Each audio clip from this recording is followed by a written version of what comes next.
Typical ghetto family. Father's a criminal. Daughter will be next. Judge Patricia Whitman's voice cuts through the Baltimore City Courthouse. 16-year-old Zara Washington freezes beside her handcuffed father. Conversations stop. Cameras turn. Whitman performs for the gathering crowd. Look at her. Probably can't spell innocent, let alone prove it. The judge waves dismissively like shooing a fly. The gesture shows everyone how worthless this black teenager is. Zara's voice cuts through tension clear and strong. Your Honor, my father served this community 20 years. I will prove he's innocent. Whitman spins around, face twisted with shock. A harsh laugh escapes. Little girl playing lawyer. This is a courtroom, not dress up. Security guards snicker. The prosecutor grins. Spectators shake heads at this teenager's audacity. Whitman steps closer, voice venomous. Sweetheart, leave justice to people with actual brains. Courthouse doors slam shut with finality. Have you ever been publicly humiliated by someone in power? What would you do if everyone expected silence? But you held the key to expose everything. The Washington family apartment sits in East Baltimore, where row houses line narrow streets, and corner stores display bulletproof glass. Inside their modest home, the dining table has disappeared under a mountain of legal documents, case files, and yellow legal pads covered in Zara's careful handwriting. At 16, Zara Washington should be worried about SATs and college applications. Instead, she hunches over her laptop at 2 a.m. cross-referencing police reports with court transcripts. Her natural hair is pulled into a functional ponytail, and her eyes are rimmed red from staring at screens and documents. The apartment tells the story of a family under siege. Medical bills for her grandmother, Ruby, are stacked on the kitchen counter, some marked in red ink with final notice. Family photos from happier times. Marcus in his police uniform at community barbecues. Zara's graduation from middle school site next to eviction warnings and attorney fee invoices. Her mother Diane works the night shift at Johns Hopkins Hospital, pulling double shifts to keep the family afloat. When she returns home at dawn, her scrubs are wrinkled and her face shows the exhaustion of a woman carrying too much weight. Baby, maybe we should just accept the plea deal, Diane says quietly, setting down her nurse's bag with a heavy thud. 20 years is better than life in prison. At least he'd still be alive. But Zara doesn't look up from her laptop screen where she's studying the timeline of events from the night her father was arrested. Mama, something's wrong with Daddy's case. The numbers don't add up. Look, the theft allegedly happened at 9:47 p.m., but Daddy's shift report shows he was still on patrol 5 miles away. Grandmother Ruby sits in her favorite chair, insulin shots and blood sugar monitor on the side table beside her. At 78, she lived through Jim Crow, marched with civil rights leaders, and isn't about to let her granddaughter give up without a fight. Child, your granddaddy fought for justice when it was dangerous just to speak up, Ruby says, her voice carrying the authority of lived experience. Sometimes you have to fight the system yourself because ain't nobody else going to do it for you. 6 months ago, Officer Marcus Washington was a neighborhood legend.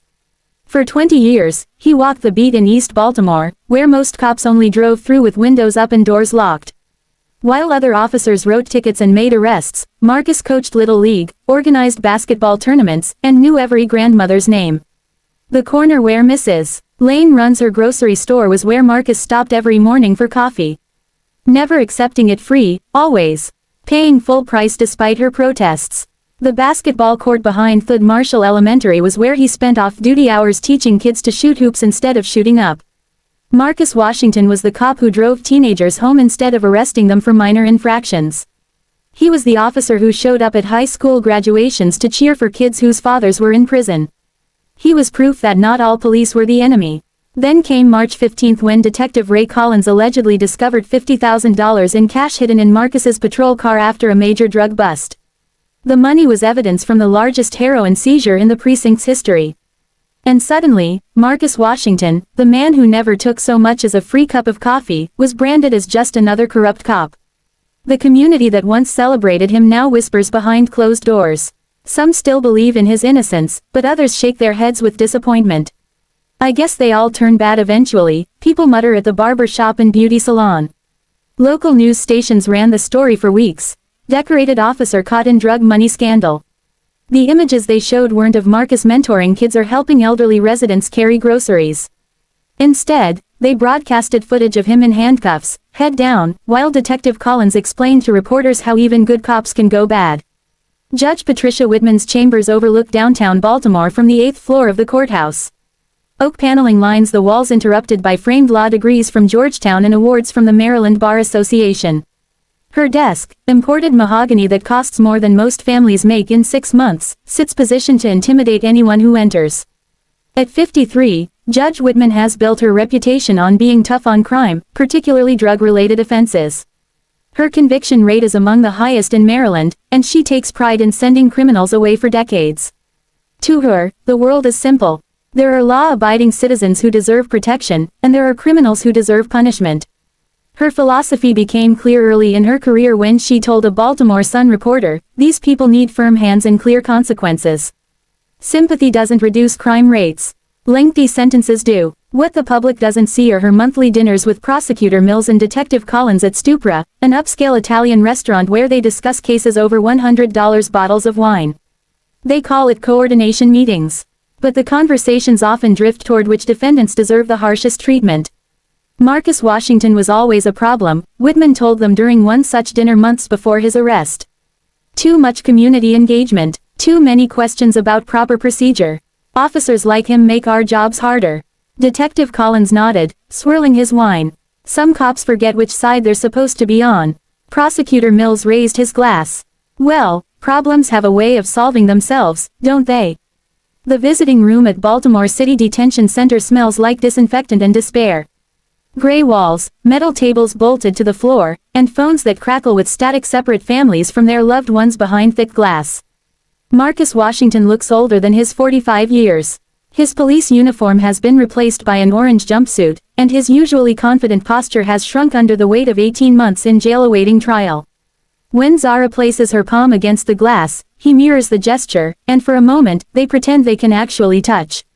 "Princess, you've got your whole life ahead of you," Marcus says into the phone, his voice heavy with resignation. "Don't waste it fighting a battle we can't win. Sometimes good people lose, and that's just how the world works." But Zara leans forward, pressing closer to the glass barrier between them. "Daddy, you taught me never to give up on what's right. You said the truth always finds a way to surface. That was before I learned the system is bigger than the truth, baby girl.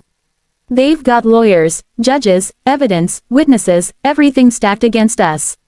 What do we have?" Zara's eyes blaze with determination that would make her civil rights activist grandmother proud. "We have something they don't, Daddy. We have the truth and we have me." Marcus tries to smile, but worry creases his forehead. If the appeal fails, he faces 25 years to life. Zara would be 41 when he gets out. If he lives that long in prison, their family would be destroyed, scattered to the wind like leaves in a storm. The stakes couldn't be higher. Not just Marcus's freedom, but the family's survival, the community's faith in justice, and a 16-year-old girl's belief that truth can triumph over power.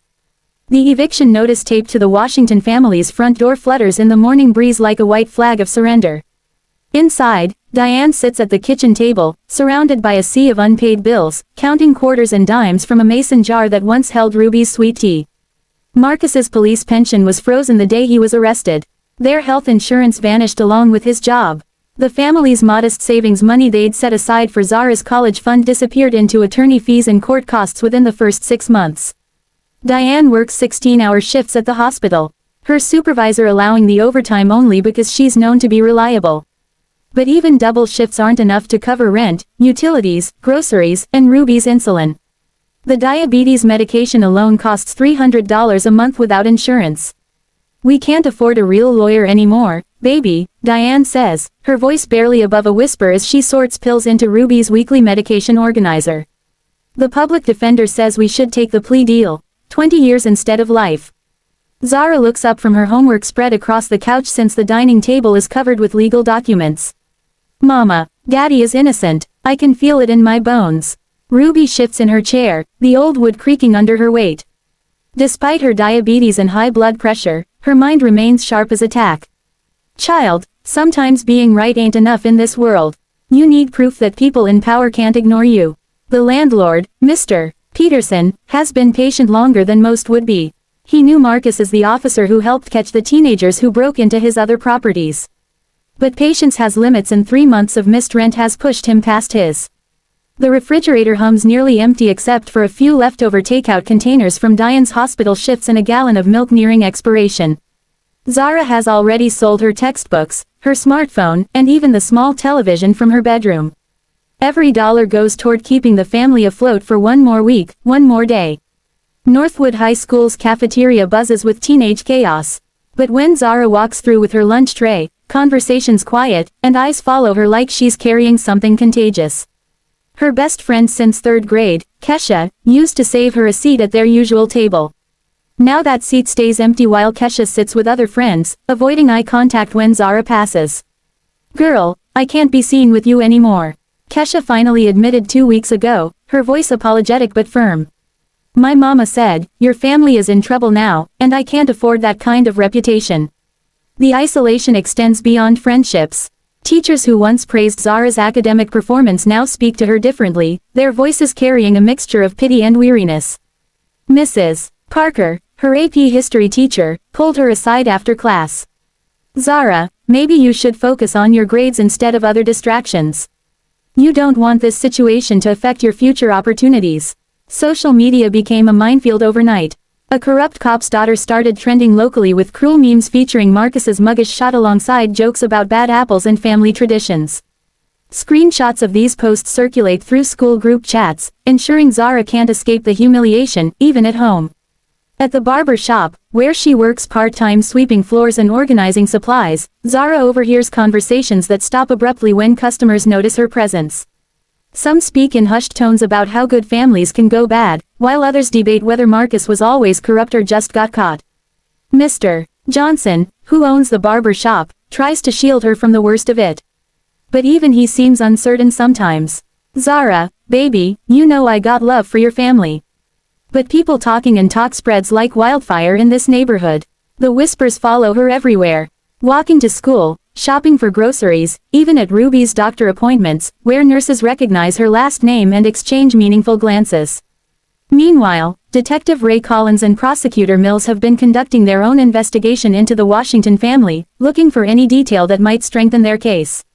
Collins visits Zara's school, speaking with administrators about her behavioral changes and family stress factors. "That girl's been asking too many questions around the neighborhood," Collins tells Mills during one of their regular coordination meetings. "She's been at the library researching legal precedents, talking to people about her daddy's case. It's making some folks nervous." Mills nods thoughtfully. "Maybe we need to send a clearer message about staying in their lane." The message comes in the form of vandalism. Someone spray paints corrupt family across the side of their row house in bright red letters. Zara's car windows are smashed in the school parking lot and her locker is broken into twice in 1 week. Though nothing valuable remains to steal, anonymous phone calls start coming to their house at all hours. The voice is always disguised, sometimes mechanically altered, but the message stays consistent. "Stop digging where you don't belong or things will get worse for your whole family." Ruby receives the most disturbing call while Zara is at school and Diane is at work. The voice on the other end is calm and conversational, which somehow makes it more terrifying. "Mrs. Washington, that granddaughter of yours is a smart girl. It would be a shame if something happened to affect her ability to think clearly. Accidents happen to young people who don't know when to quit." Ruby's hands shake as she hangs up the phone, but her resolve only hardens. She's lived through too much history to be intimidated by faceless threats. The final pressure comes from the court system itself.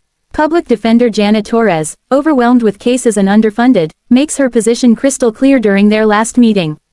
"Zara, I've been practicing law for 15 years and I know how this story ends," Torres says, her voice carrying the weariness of too many lost battles. "The evidence against your father is substantial. The prosecution has witnesses, documentation, and physical evidence. Sometimes you have to accept reality instead of chasing impossible dreams." The final appeal hearing is scheduled for Friday morning. If they lose, Marcus will be transferred to a maximum security prison in western Maryland, 3 hours away. Family visits would become nearly impossible, and any chance of finding new evidence would disappear forever. Diane sits at the kitchen table Thursday night, staring at the plea agreement papers Torres left behind. "Baby, maybe we should listen to the lawyer. Maybe 20 years is better than life." But Zara looks up from her legal research, her eyes blazing with the same fire that burned in her grandmother during the civil rights movement. "Mama, Since when do we give up on family? Since when do we let other people decide what's true and what's not? The clock on the kitchen wall ticks toward midnight, counting down the hours until what might be their last chance at justice. Outside, Baltimore sleeps restlessly, unaware that a 16-year-old girl is about to make a decision that will change everything. The abandoned police evidence facility sits in East Baltimore's industrial district, surrounded by chain-link fence and rust-stained concrete. This is where Marcus Washington allegedly stole $50,000. Zara stands in the empty parking lot at dawn, studying the scene with fresh eyes. She paces between the evidence building and patrol car parking, counting steps and checking times. According to the prosecution timeline, Marcus drove here, broke into evidence storage, stole money, and returned to his car within 18 minutes. Something feels wrong. The building's security doors require 2 key cards and supervisor signature. Evidence locker needs additional authorization. Even if Marcus wanted to steal, which Zara knows he didn't, the timeline makes no physical sense. If adults won't fight for you, then I will, she whispers, pulling out her composition notebook, tracking every case detail. Her phone buzzes with grandmother's text. Your great-grandfather fought Nazis. Your granddaddy fought Jim Crow. Now it's your turn. Standing in that lot, watching sunrise paint Baltimore's skyline gold, Zara makes a decision that will change everything. She dials the detention center. Daddy, I'm going to represent you in court. Silence stretches across the crackling connection. Princess, you're 16. You can't just practice law. Actually, I can. Maryland Code Section 504 allows family members to represent defendants in criminal appeals when the defendant consents and court approves. Baby girl, where did you learn legal codes? Zara smiles for the first time in weeks. I've been studying law every night for 2 years. While Mama thought I was doing homework, I was reading case law and precedents. I memorized Maryland rules of criminal procedure. Knowing law and practicing it are different things. These are experienced lawyers and they're wrong about you, which means their experience doesn't matter if they're not seeking truth. That afternoon, Zara transforms her bedroom into a law office. She pushes her bed against the wall, sets up a card table from the church basement. Legal books from the library stack in towers around the makeshift workspace. Ms. Rodriguez, the librarian, has become unofficial mentor in Zara's legal education. Every evening she helps navigate databases and understand court procedures. Mija, are you sure about this path? Fighting the system is hard enough for grown lawyers with resources. Zara doesn't look up from the Maryland Court of Appeals decision. My daddy sits in jail for something he didn't do. Every day I don't fight is another day he loses hope. Preparation becomes all-consuming. Zara studies precedents until 3 a.m. Practices arguments in her mirror. Memorizes citations like other teens memorize songs. She learns the difference between appeals and post-conviction relief. Studies evidence rules in criminal procedure. Most importantly, she begins seeing patterns adults missed. Word spreads through the neighborhood that Zara plans to represent her father. Pastor Johnson stops by, face showing concern and admiration. Sister Zara, the congregation supports your family. But child, are you ready for what you're facing? That courtroom will be full of people hoping to see you fail. Zara looks up from her legal brief. Young face showing impossible maturity. Pastor Johnson, I've been failing publicly for 18 months. People whisper at grocery stores, cross streets to avoid us. How much worse can failure get? Ruby nods from her chair. That child sounds like her granddaddy when he decided to integrate the bus system. Sometimes you have to risk everything to save what matters. The Barber H shop becomes an unlikely source of legal advice. Mr. Johnson, despite 6th grade education, has spent 60 years watching the justice system work for black families. Baby girl, you can't beat powerful people at their own game by playing by their rules. You have to change the game entirely. What do you mean? These lawyers and judges expect people to be scared, impressed by degrees and fancy words. But you got something they don't, truth on your side and nothing left to lose. That's powerful. As legal knowledge grows, so does understanding of systematic corruption in her father's case. She connects dots experienced lawyers missed or ignored. The final step, filing motion, allowing her to represent Marcus. Courthouse clerk Betty tries discouraging her. Honey, you sure? Judge Whitman doesn't like surprises, especially young people who think they're smarter than the system. Zara slides motion across the counter, handwriting neat on legal forms she studied for weeks. Ma'am, I have every right under Maryland Code Section 504, subsection C. The statute doesn't specify age requirements, only competence and defendant consent. Betty examines paperwork, impressed by thoroughness. Child, you did homework, but homework and surviving Whitman's courtroom are different. My daddy survived jail 18 months for something he didn't do. I can handle a few hours in the courtroom for something he did. Serve this community with honor. That night, Zara reviewed the case for the final time. Her brief is 47 pages, citing 62 cases and 17 statutes. She's prepared cross-examinations, evidence presentations, and closing arguments. Most importantly, she's identified the fatal flaw in the prosecution's case. So obvious lawyers missed it, unless they didn't miss it at all. At 2 a.m., she called the detention center once more. Daddy, tomorrow changes everything. Either I prove you're innocent or we go down fighting together, but we won't give up. Marcus's voice carries pride and terror. Princess, I don't know whether to be proud or scared. Be both. Daddy, I am. Friday morning arrives gray and cold. Zara dresses in her only good suit, navy blue from the debate team, now altered professionally. Walking toward the courthouse, carrying a borrowed briefcase and surprising confidence. She's no longer just a 16-year-old whose father is jailed. She's a lawyer with a case to win.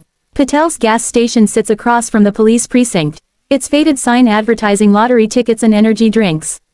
Mr. Patel immigrated from Gujarat 15 years ago, knowing every regular customer and cop who stops for coffee. Zara approaches nervously, backpack over her shoulder. Mr. Patel, I'm Zara Washington. My father is Officer Marcus Washington. He patrolled this area. Mr. Patel's face brightens. Officer Washington, good man. He helped my son Arjun when bullies attacked him. Very kind, not like other officers. Sir, my father's in jail. They say he stole evidence money, but I know he didn't. Do you have security footage from March 15th? Mr. Patel looks troubled. Police came, took footage, said it was evidence. But do you keep backup copies? He glances around nervously, then motions toward his back office. Your father helped my family. We help each other in community. Yes. The small room contains a desk with invoices, family photos, and a computer monitor showing security angles. Mr. Patel pulls up archived footage scrolling through dates. March 15th evening time. Yes, sir. Around 9:30 to 10:30 p.m., the grainy footage loads slowly. At 9:52 p.m., Marcus's patrol car appears, but something's wrong. Marcus gets out, pushing the disabled vehicle. The car is broken, Mr. Patel observes. Zara's heart pounds, watching the timestamp. The prosecution claims Marcus stole evidence at 9:47 p.m. But here he is at 9:52 p.m. 5 miles away pushing his broken car. This proves Daddy couldn't have stolen that money. But Mr. Patel looks uncomfortable. After your father's arrest, Detective Collins came to see me. Said footage was corrupted evidence that I should delete everything. He was very threatening, but you didn't delete it. I am an engineer by training. Engineers keep backup systems. This footage exists on a separate hard drive at my home. They continue reviewing surveillance. The next morning, Collins's unmarked car pulls into the parking lot. He spends 27 minutes inside with Mr. Patel. He demanded all the footage from the night before. Said it contaminated the investigation. Told me to delete everything immediately. And you agreed. I was scared. New immigrant, small business. When a detective makes demands, you listen, but I felt wrong afterwards. Your father helped my family, so I kept backups. Zara stares at the screen, mind racing. Collins knew this footage would prove Daddy's innocence. That's why he made you delete it. Back home, Zara cross-references cell records, bank transactions, and work schedules. At 3 a.m., she discovers the digital smoking gun. Marcus's time card shows he clocked out at 9:30 p.m., giving him time to steal evidence. But examining the digital metadata reveals the original timestamp, 10:02 p.m. Someone changed it to 9:30 p.m. at 11:47 p.m. on March 15, 2 hours after Marcus's arrest. Her friend Jerome helps with digital forensics. The modification signature belongs to Detective R. Collins. Someone systematically altered evidence to frame your father. As dawn breaks, Zara sits surrounded by proof. Gas station footage showing Marcus couldn't commit the theft. Digital forensics proving deliberate evidence tampering. Witness intimidation demonstrating coordinated cover-up. Tomorrow, she'll walk into Judge Whitman's courtroom with documentation that could free her father and expose corruption. She has evidence to win. The question is whether anyone with power will listen to the truth from someone they never expected to matter. Baltimore Circuit Courtroom 4. Ales beyond capacity Friday morning creating an electric atmosphere. Media occupy front rows. Cameras positioned to capture what they expect will be a brief tragic spectacle. Behind them, the gallery overflows with church ladies in Sunday best, barber hop regulars, high school classmates, and curious onlookers drawn by the novelty of teenagers attempting law. Heavy oak doors swing open, and every conversation stops. Zara Washington enters wearing her great-grandfather's vintage Tuskegee Airman jacket, carefully altered to fit her frame. The faded blue fabric carries the weight of family history and generational courage. Her natural hair is styled professionally, carrying a borrowed briefcase that looks large in her small hands. The visual impact is immediate. Here stands a child in a hero's uniform walking into a system designed to diminish people like her. Gasps ripple through the courtroom, followed by whispers building to anticipation buzz. Judge Patricia Whitman enters, black robes flowing dramatically. Her expression reveals shock, annoyance, and barely contained fury. This isn't the broken family she expected.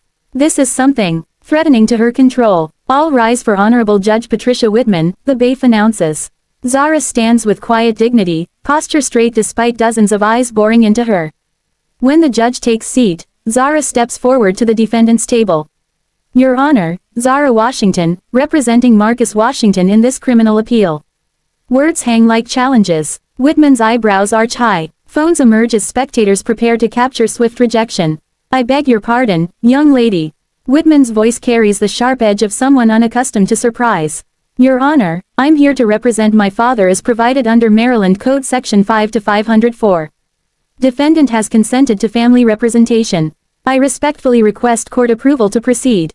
Prosecutor Mills springs up, face flushed. Objection. This is complete mockery. A child cannot walk into court and practice law. Zara opens the briefcase calmly, removing a thick folder with legal precedents and citations. Maryland law doesn't specify age requirements for family representation. The statute requires only competence and informed consent, which my father provided in writing. She slides documents to the court clerk. I've prepared a brief outline of 17 precedent cases where family members successfully represented defendants, including 3 where representatives were under 21. Judge Whitman snatches the document, scanning rapidly. The legal research is thorough, citations accurate, arguments sophisticated. Not amateur theatrics, she expected to dismiss. Miss Washington, she says, voice dripping condescension. This is highly irregular. Where did you obtain your law degree? Which bar certified you? Question designed to humiliate. Remind everyone Zara is just a teenager playing dress-up. But Zara doesn't flinch. Your Honor, I don't claim a law degree, but I have constitutional rights, legal standing, and 18 months intensive study. More importantly, I have absolute certainty of my client's innocence and evidence to prove it. Murmur runs through the gallery like electricity. Church members nod approvingly. Pastor Johnson rises slightly. The media lean forward, sensing a bigger story. Mills objects again, voice rising. This disruption makes a mockery of justice. We can't allow every family member to play lawyer. Mr. Mills, Zara responds before the judge speaks, a young voice cutting through bluster. My father had attorneys for 18 months who failed to uncover evidence I found in 2 weeks. Perhaps mockery isn't my presence. Perhaps it's experienced lawyers' failure to seek truth instead of convenient conclusions. The courtroom erupts in gasps, applause, and objections. Whitman pounds gavel repeatedly, sharp cracks echoing like gunshots. Order. I will have an order. When noise dies, something has shifted. Zara is no longer just a grieving daughter. She's demonstrated legal knowledge, tactical thinking, confidence, commanding attention from people wanting to dismiss her. Whitman stares at a 16-year-old who turned an orderly courtroom unpredictable. Every instinct says, shut this down. Restore hierarchy where lawyers speak and families suffer silently. But the legal brief is solid, citations accurate, precedents real. Media present, cameras rolling. Any decision will be scrutinized beyond this courtroom. Miss Washington, she says finally, voiced tight with anger. Against better judgment, I'll allow you to represent your father. However, you have exactly 1 hour to present your case. No more disruptions or theatrical displays. Zara nods respectfully, eyes shining with quiet triumph. Thank you, Your Honor. Truth doesn't require long explanations when evidence speaks clearly. As the judge calls a brief recess, Zara stands alone at the defendant's table, surrounded by institutional power, but no longer overwhelmed. She's won the right to speak, but the real battle just begins. In 1 hour, she'll either prove father's innocence and expose conspiracy or fail publicly before everyone believes in her family's dignity. The 15-minute recess feels like hours as Zara stands in the courthouse hallway surrounded by chaos. Reporters shove microphones toward her while cameras flash, but her mind focuses entirely on upcoming evidence presentation that will either vindicate her father or destroy their last hope. Detective Ray Collins emerges from the courtroom like a predator sensing vulnerability. His 15 years police experience taught him exactly how to intimidate, approaching Zara with calculated confidence of someone never successfully challenged by teenagers. "Little girl playing lawyer," he says, voice low enough that reporters can't hear. "You think this is a television drama where the underdog wins?" Zara looks up at the man who destroyed her father's life, showing no fear despite a racing heartbeat. "Detective Collins, I know what you did. I have proof." Collins steps closer, using height and badge to intimidate. His cold smile reminds her exactly how powerless she is in this adult world. "You don't know anything, kid.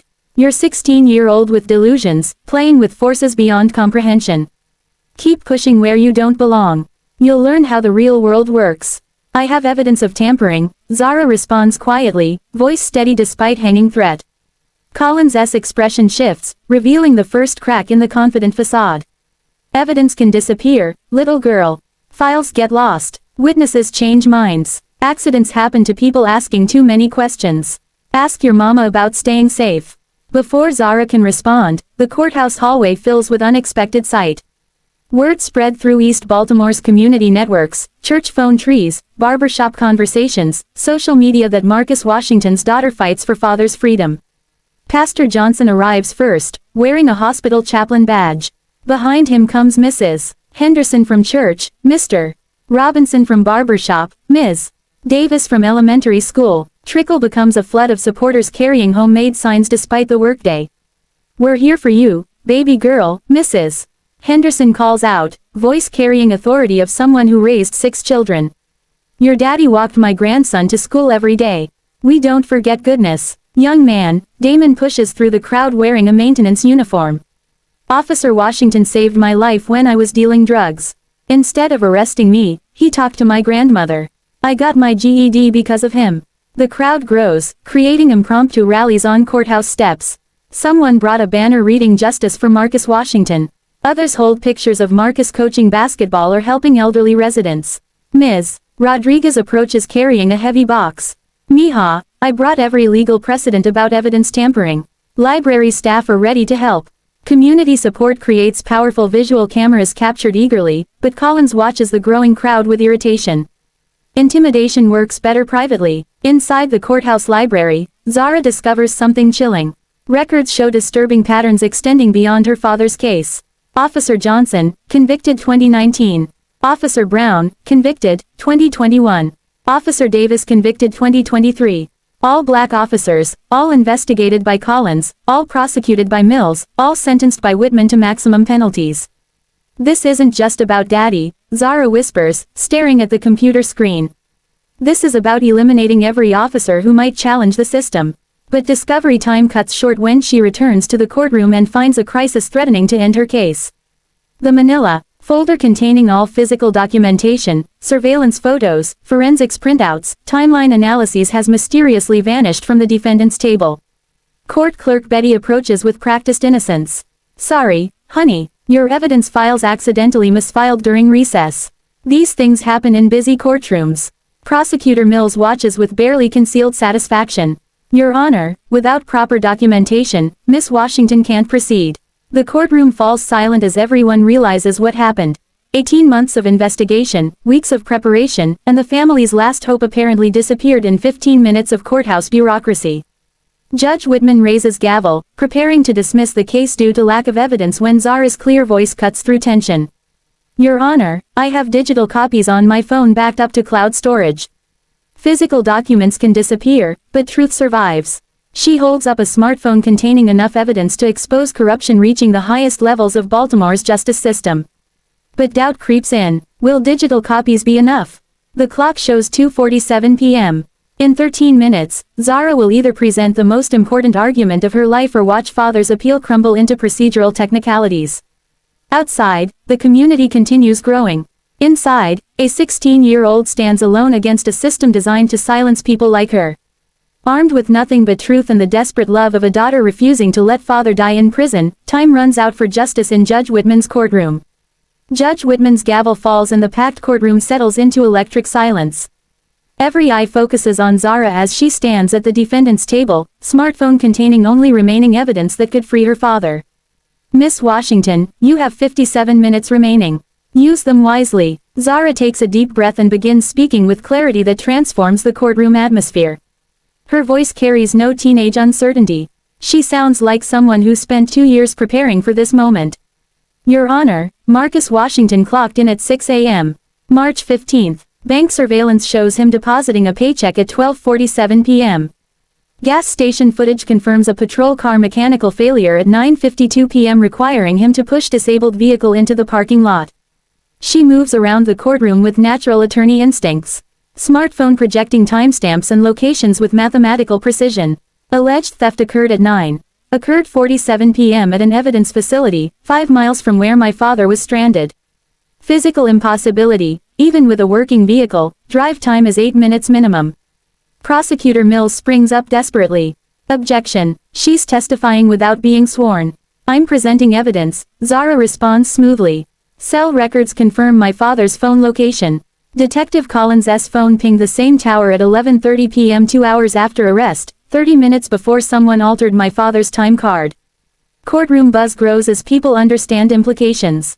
Zara continues methodically, each evidence piece connecting like unbreakable chain links. Digital forensics reveals the original time card showed father clocking out 10:02 p.m. Someone changed it to 9:30 p.m. at 11:47 p.m. creating a false opportunity window.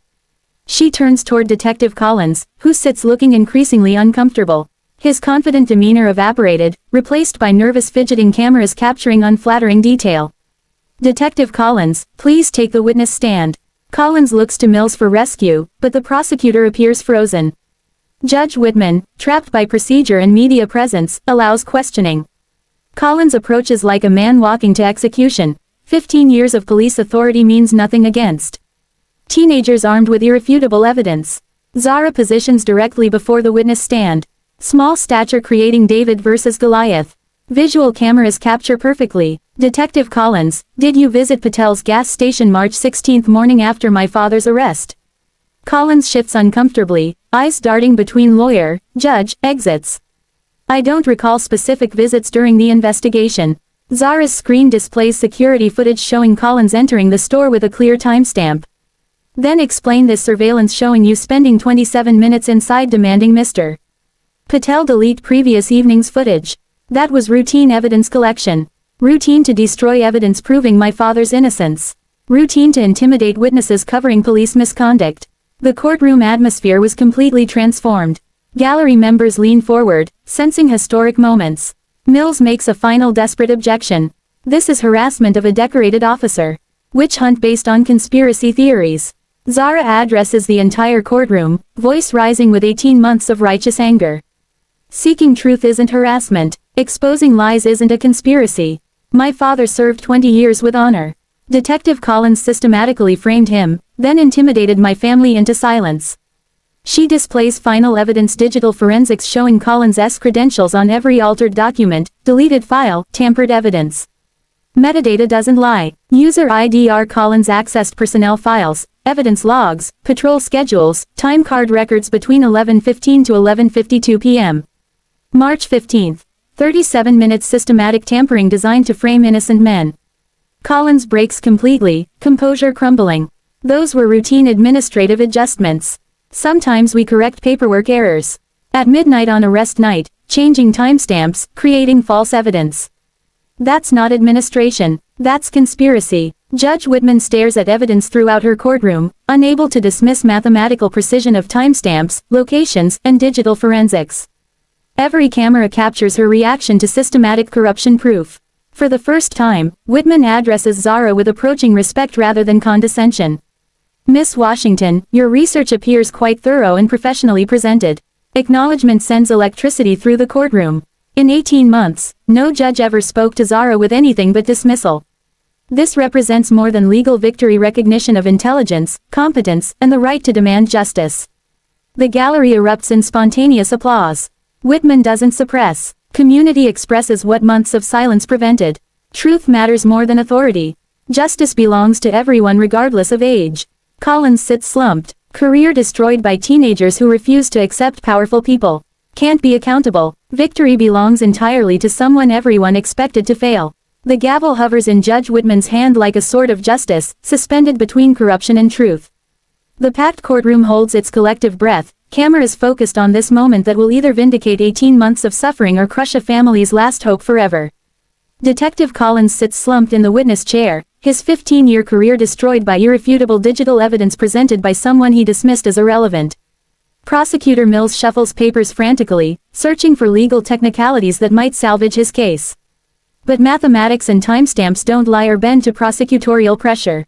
Judge Whitman stares at the evidence displayed throughout her courtroom: surveillance footage, digital forensics, cell tower records, metadata analysis, all pointing to systematic corruption she can no longer ignore or dismiss. Her reputation depends on maintaining credibility, and every camera captures her struggle between institutional loyalty and undeniable truth. Based on the evidence presented today, Judge Whitman begins, her voice carrying none of its earlier condescension, evidence of systematic tampering, witness intimidation, and prosecutorial misconduct. She pauses, the weight of justice heavy in her hands. I hereby overturn the conviction of Marcus Washington. All charges dismissed with prejudice. The courtroom explodes in celebration that shakes the marble foundations. 18 months of suppressed emotion, financial devastation, social isolation, and family suffering release in a tidal wave of joy that no gavel can contain. Church ladies leap from their seats praising God.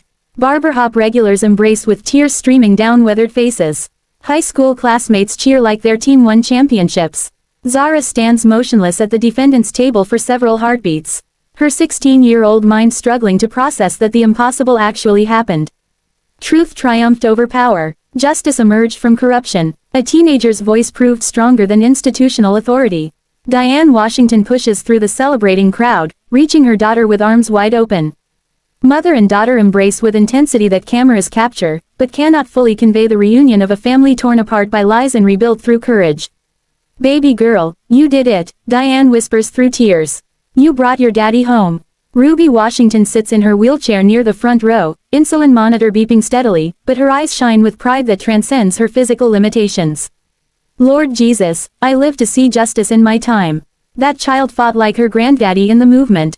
Pastor Johnson leads the gallery in spontaneous prayer, his voice rising over celebration. Thank you for showing us that David still defeats Goliath, that truth still conquers lies, that young voices can speak power to authority. The media scrum becomes chaotic as reporters push towards Zara with microphones and cameras, but she maintains composure beyond her years. This moment belongs to her family and community, not sound bites and television ratings. Judge Whitman retreats to her chambers without ceremony. Her 15-year career forever marked by this public exposure of systematic bias. The case that should have been routine conviction became historic vindication. Broadcast live across Baltimore and streaming nationwide. 3 hours later, Baltimore City Detention Center processed Marcus Washington's immediate release. 18 months of wrongful imprisonment end with bureaucratic paperwork and property return. But freedom tastes sweeter than any meal he remembers. The reunion occurs at sunrise, symbolic timing that nobody planned, but everyone notices. Marcus Washington walks through detention center gates wearing the same clothes from his arrest day. Now loose from institutional food and stress-induced weight loss, but his dignity intact. Zara runs toward her father with a sprint speed that covers ground between injustice and justice, between separation and reunion, between broken family and restored wholeness. Their embrace creates the photograph that will appear on front pages across Maryland. A father and daughter reunited by courage that refused to accept lies as truth. Princess, my baby girl became a woman while I was gone, Marcus whispers, voice thick with emotion and pride. And what a magnificent woman she became. Daddy, I just fought like you taught me. Never give up on what's right, even when everyone says you're wrong. The community celebration moves from the courthouse to the neighborhood, transforming into a block party that lasts until dawn. Mr. Johnson opens his barber shop for free haircuts. Local restaurants donate food. And someone brings speakers playing music that draws dancing despite exhaustion. But the ripple effects extend far beyond celebration. By evening, 3 other families approach Zara with cases eerily similar to her father's. Black police officers convicted on evidence that now appears systematically tampered. Mrs. Johnson clutches a folder containing her husband's case documents. Miss Zara, they did the same thing to my husband, Officer David Johnson. Detective Collins investigated. Prosecutor Mills prosecuted. Judge Whitman sentenced him to 25 years. Can you help us, too? Officer Davis's son, barely older than Zara, shows her identical patterns of altered timestamps, deleted surveillance footage, and intimidated witnesses. You showed us we don't have to just accept injustice. We can fight back. Zara examines their evidence with experienced eyes that shouldn't exist in someone who hasn't graduated high school. The pattern is unmistakable, systematic, and criminal. We'll find the truth together, she promises. Nobody fights alone anymore. That evening, local news broadcasts carried the story nationally. #JusticeForAll begins trending on social media as people share Zara's story with commentary about youth activism, police corruption, and justice system reform. But for Zara Washington, sitting around her family's dinner table for the first time in 18 months, the victory means something simpler and more profound than national attention. It means her father helping her with calculus homework. It means her mother's laughter returning to their small apartment. It means her grandmother's insulin shots administered by loving hands instead of prison infirmary nurses. Most importantly, it means a 16-year-old girl proved that truth is stronger than power, that courage can triumph over corruption, and that justice belongs to everyone brave enough to demand it, regardless of age, race, or social status. Marcus Washington is free, but his daughter's fight for justice is just beginning. 6 months later, the storefront at 1847 Pennsylvania Avenue displays a hand-painted sign, Washington Family Legal Aid, Truth and Justice for All. Windows are covered with thank you letters, newspaper clippings, and photos of transformed families. Inside, Zara Washington sits at a donated desk wearing a Howard University pre-law sweatshirt, helping her 4th wrongfully convicted family. At 17, she splits time between high school and legal consultations, maintaining 4.0 GPA while running Baltimore's most trusted police accountability resource. Mrs. Davis, your husband's case follows the exact same pattern, Zara explains, spreading documents across a conference table built from church pews. We know how to fight this now.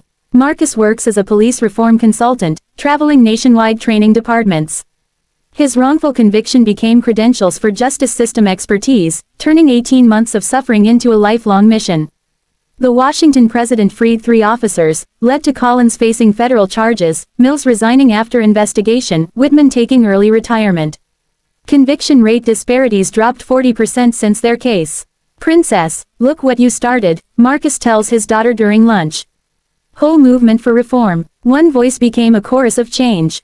Ruby Washington, now 81, reads thank you letters from families across Maryland. Child. Your great-grandfather fought Nazis. Your granddaddy fought Jim Crow. You fought corruption right here. 3 generations. Same courage. Afternoon brings NDOC Youth Activist Award. But Zara deflects attention to community support. I couldn't win without Mr.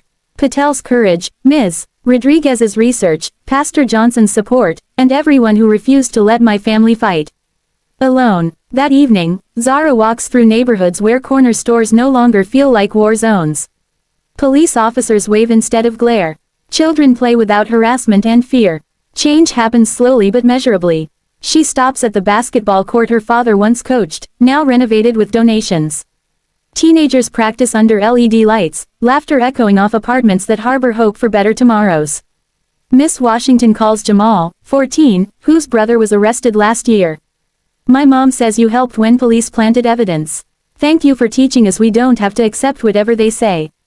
These conversations happen daily, young people learning rights, parents discovering resources, families understanding justice isn't privilege but birthright. Standing in community court, watching children play instead of running from police, Zara reflects on 18 months changing everything. A scared 16-year-old who felt powerless became a voice for voiceless.